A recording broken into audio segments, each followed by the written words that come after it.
Good morning. Good morning. Welcome everybody who's here with us in the sanctuary. Welcome to those of you who are joining us in Knox Hall.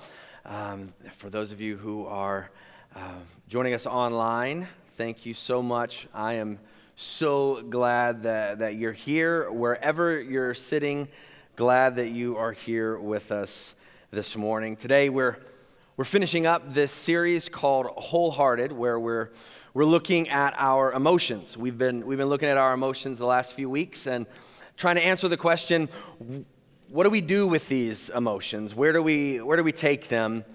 How do we handle these emotions? And what we've seen is that the people who wrote this book that we call the Psalms, they experienced these emotions that we experience. They experienced fear and anger and hurt. And they experienced all of those same emotions that we do, and we can learn through them, through their writings, what to do with our emotions. We can see what they did, how they handled it. And so this morning, we have the privilege, we have the fun experience this morning of talking about fear.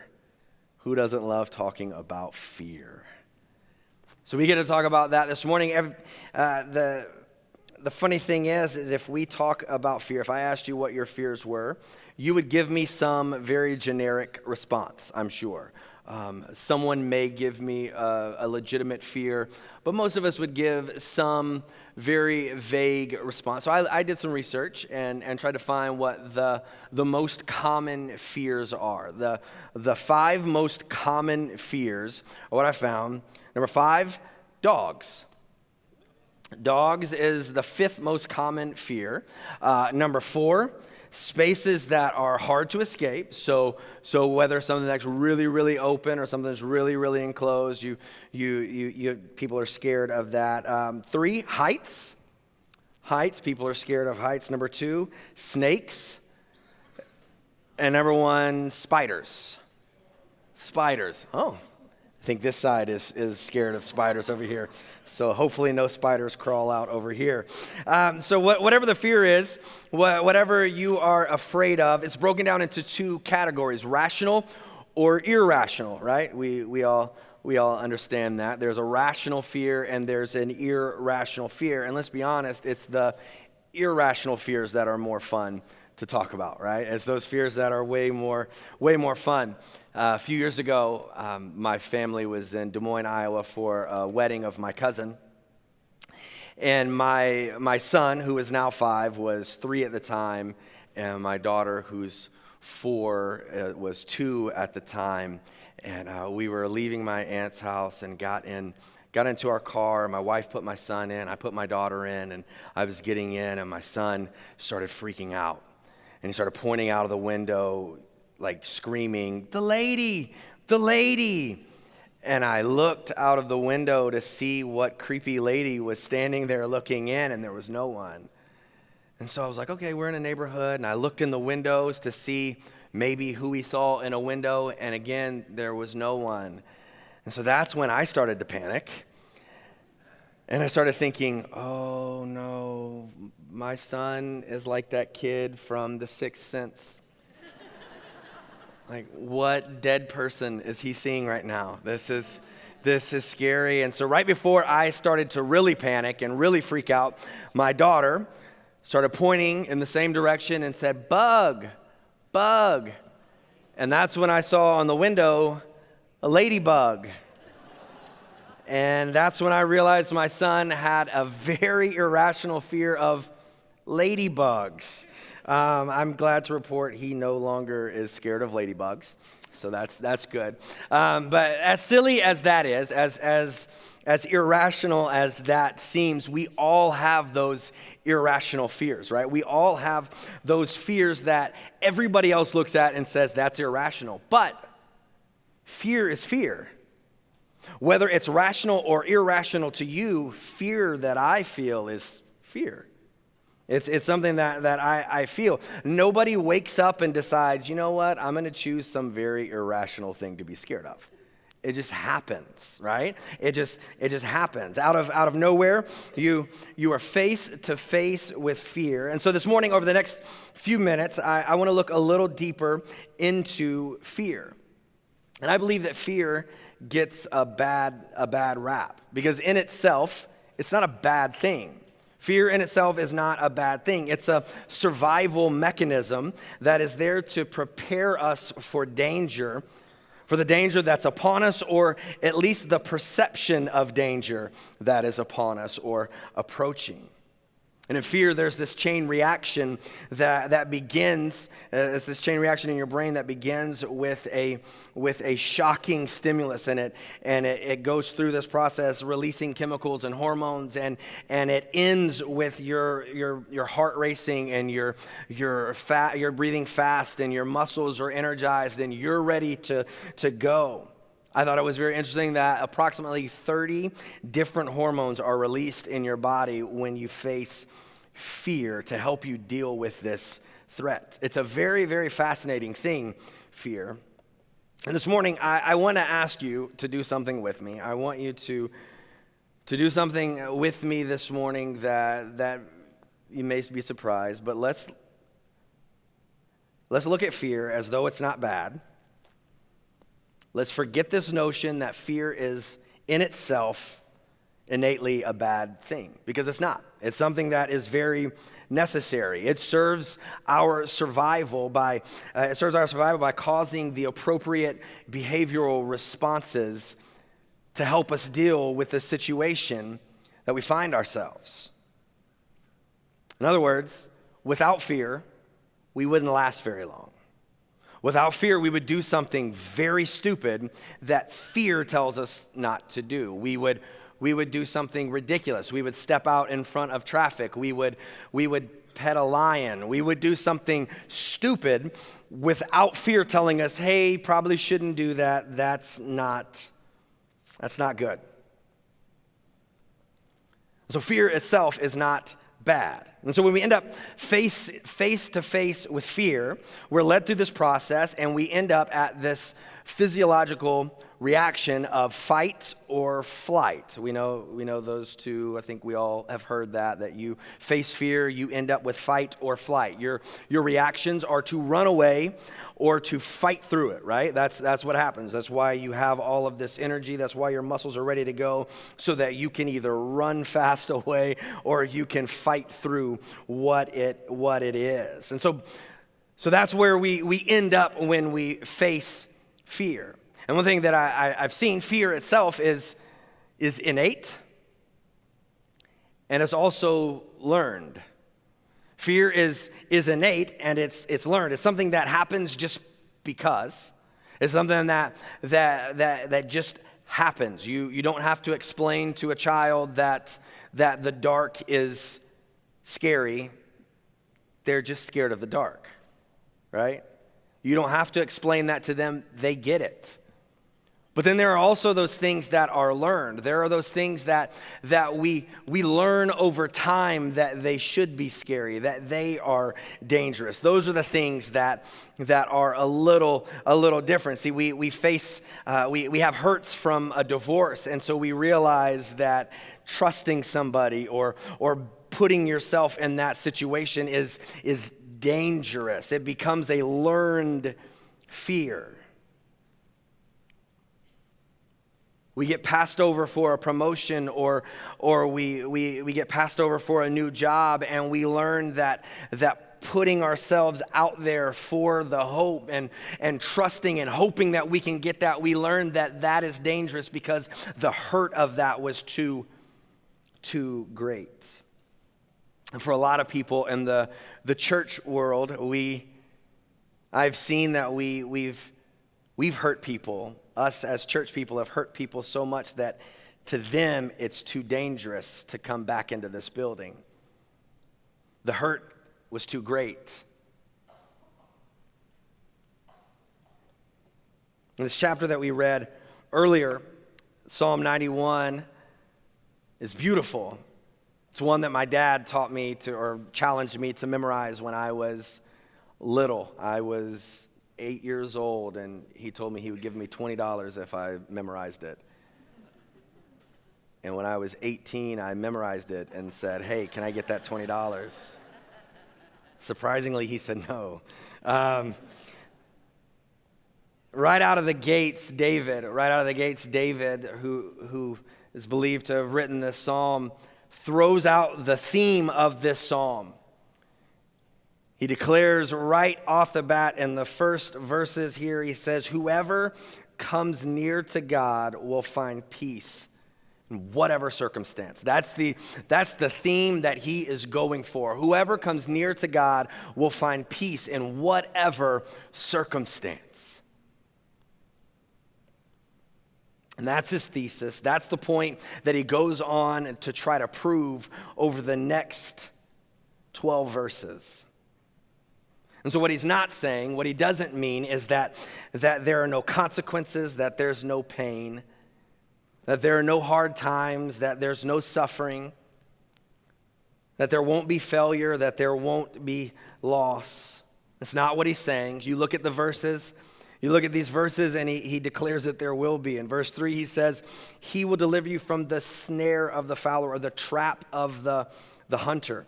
In verse 4, he says, he'll cover you with his pinions, and under his wings you'll find refuge, protection from the dangers. Verse 5, he says, terror by night and arrow by day. Verse 6, he talks about the pestilence that stalks in darkness, the destruction that lays waste at noonday. In verse 7, he says that 1,000 may fall at your side and 10,000 at your right hand. Over and over, there are statements and there are images of things that everybody would be scared of, things that are real, things that would terrify us. He's not saying that things would not happen. He's not saying that when we live this life with Jesus, we will face nothing. He's not saying that God keeps us from ever facing a hard time. That's not what he's saying. What he's saying is that even in the middle of pain, even in the middle of the hard times, in the middle of it all, there is rescue in Jesus.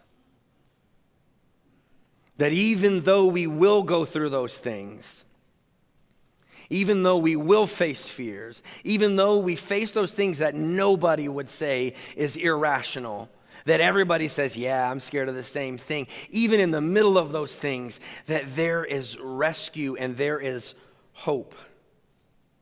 It's believed that this psalm was a dialogue between David and his son Solomon. And David, the king who before he became king, he did something that he's probably maybe even a little more famous for. He fought this big guy, right? He fought this giant named Goliath. That's something that he's very well known for.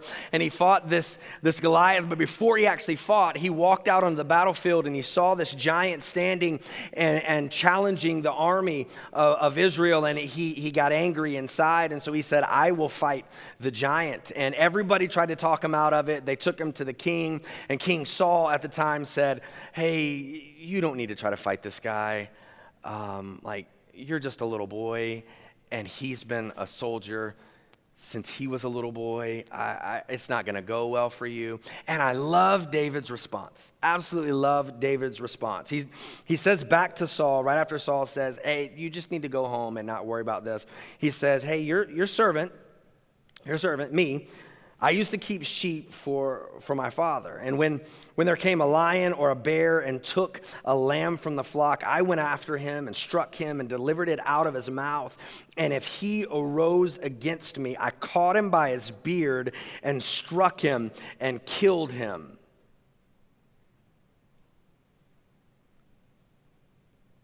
This teenage boy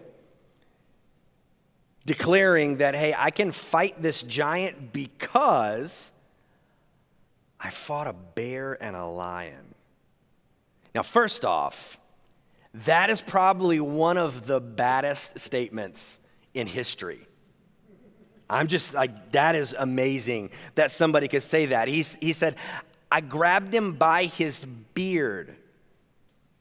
I don't want to grab a grown man by his beard, much less a bear or a lion. And he said, hey, I know. And then he goes on. Then he goes on to say, hey, I can fight this guy because I did that. And this is what he says in verse 37, the Lord who delivered me from the paw of the lion and the paw of the bear will deliver me from the hand of this Philistine. What he's saying is that because I know he did that then, I know that he'll do this now. Because he did walk with me through that and did protect me and did bring me out, I know that I can trust him now. I know that because he delivered me then, he will deliver me now. There are very few people who could attest to the faithfulness of God more so than David. And he says to his son, hey, you should trust God.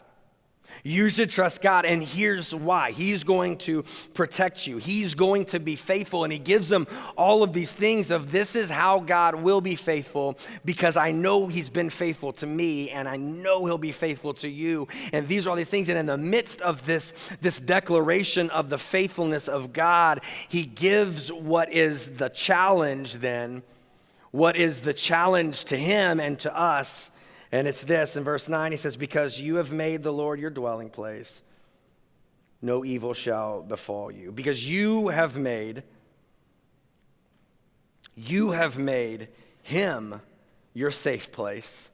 You have made him your rescuer. You have made him your defender.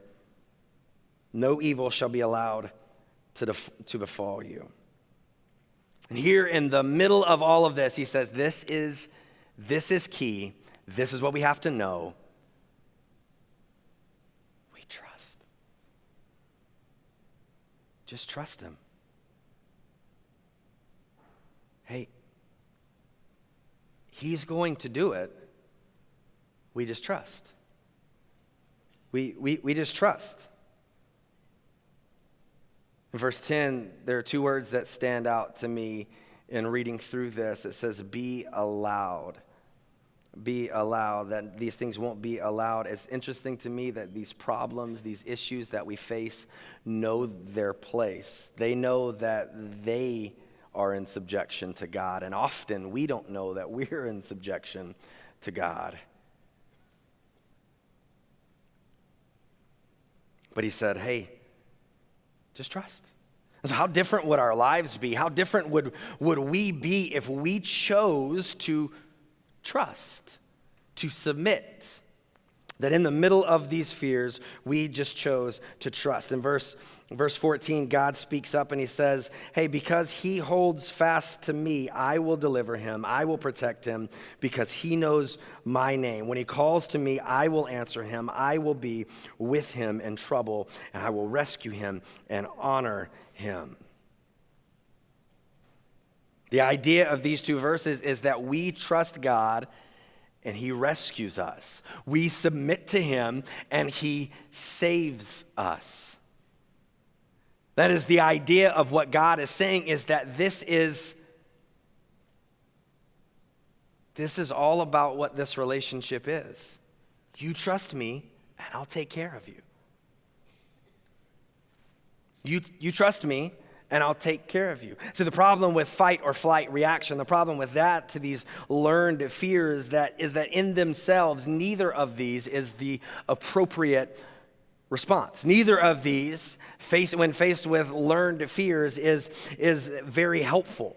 See, running away is normal. It's a normal reaction to fear, and it's very helpful when you're facing real danger. But when you're facing something that is learned, when it's something that you're scared of, like failure, running from it does not help.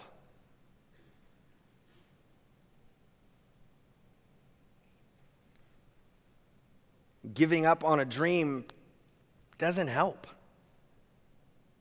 Ignoring the diagnosis out of fear, that doesn't help.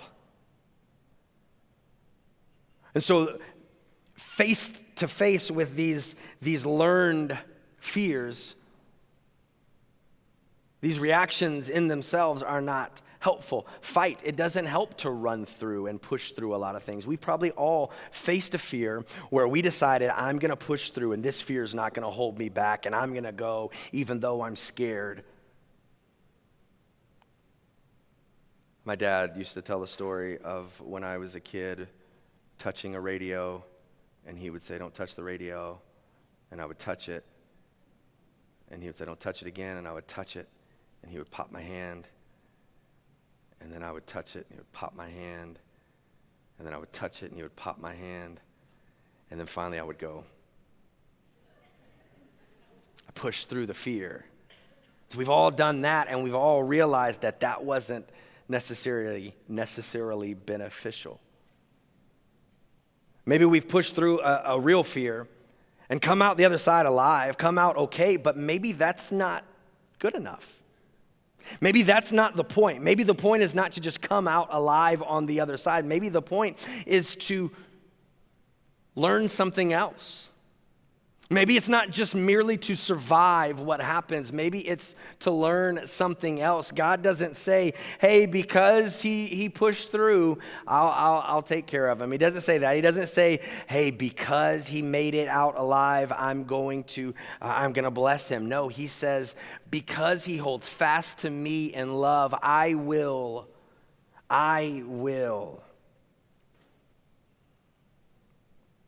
And he goes on to say these things. These are the things that he promises to do. I will deliver him.